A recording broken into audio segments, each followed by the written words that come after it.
Okay, so welcome back. So what we're going to talk about today is how to read a metric ruler.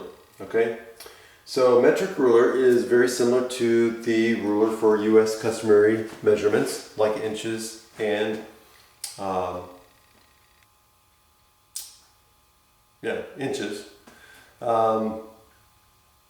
or any eighth of an inch or anything like that with our tick marks. But in this case, there's only two measurements on a metric.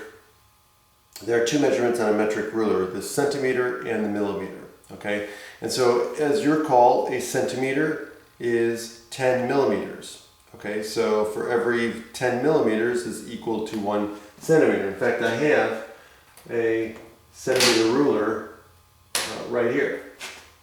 And as you can see, if you notice at one end, there's the zero mark. So in this case, the zero is not at the very end. Okay, so you have to line up the object with the zero mark. Okay, so you need to line up the edge of the object at one end of the object at the zero mark. And then you notice that, again, you have these tick marks. So again, the middle tick mark, it measures 5 millimeters. So it's an easy way to find the halfway point. So 0, and then we have 5 millimeters, and then 1 centimeter.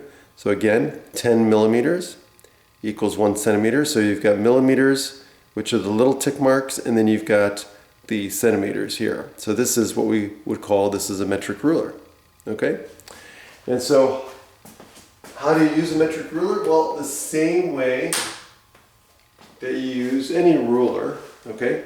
The steps are very similar.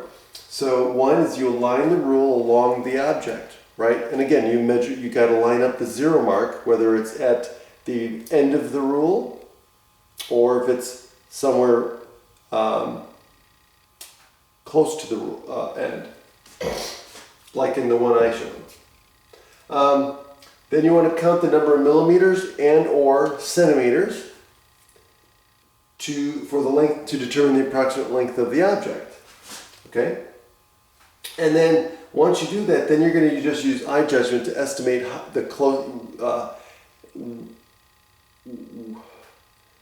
how close the object is to one measurement or the other, one tick mark or the other, whether it's a centimeter mark or a millimeter mark. Okay, so you're just going to have to use eye judgment to determine where you should, in other words, round your measurement to. Okay, so for example, if I have a line, right, and I want to measure the approximate length of that line, then what I would do is I would put my ruler and measure as close as I can to one end. So I'd match up the zero mark with this end, and then I would go over here and I would count the number of centimeters first, right? Start with the largest one, that's obviously the easier one. And then here, just go all the way to the end. And so here I would just eyeball it. It looks like it's right at 29 centimeters. Now I didn't plan that, obviously, but so it came out to about the closest centimeter is 10. It's right at 29 centimeters. Okay? And so that's all you would do. Okay? That's it. See you next time.